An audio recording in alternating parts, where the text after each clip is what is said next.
Okay, let's get a check of the weather now with Cedric. Okay, Cedric, what's in store for us here? Well, I'll tell you, we're looking at that dry weather pattern continuing for us as well over the next few days, and we really could use some moisture out there, but it's not in the cards, at least for the next few days, but that may change as we get towards next week, though, so we'll keep an eye on that for you. But as we look at the latest drought monitor, you can see most of the state of Utah is under that abnormally dry situation there, in fact, 97%. But notice we're not dealing with major drought implications here for us, which is some good news because we've had just enough moisture here. In fact, only about 1.5% down there in lower Washington County under that severe drought. So that's some good news for us. Now, so look outside right now. We had a mixture of blue skies, but at times these high clouds kind of filter out the sunshine a little bit. So it may look threatening out there, but it's just partly cloudy skies. Temperature's not bad, 69 degrees outside the station. Notice the colonial flag there whipping in the wind. So we've got a nice breeze going on as well.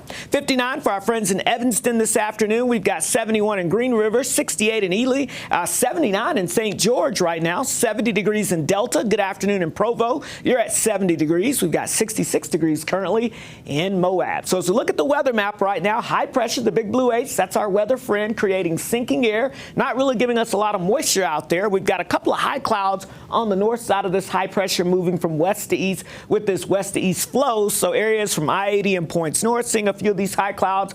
But again, these are not going to produce any rain or any precipitation for us. Now, a little more significant cloud cover coming ahead of this low pressure off to our west here, just off the west coast. That's our next weather maker that's going to move our way. So let's kind of time that out for you here because it'll arrive as we go into the next 24 hours or so. High pressure keeps us pretty nice, though, as we go throughout most of your Wednesday. Not expecting any major issues, just a few of those high clouds. Here comes that front as we get into Wednesday night and Thursday, but notice the precipitation stays well to our north. Slight chance of a sprinkle up towards the Castro Valley or maybe over towards the Uintas, but I think really we're going to stay dry as that system moves through, but it will shift the winds out of the north and west briefly and give us a little bit of a cool down as we go into our Thursday before we start to warm it back up for the end of the week. So let me show you how that plays out. As we look at our upper level futurecast, you'll be able to see that a little bit better here as we're going to be tracking that high pressure dome down to our south, but as that area of low pressure moves by to the north and west, that will start to bring us some of those changes here as we get into our weather map here there. So that high pressure system will continue to stay off to our north and shift down towards the south and east here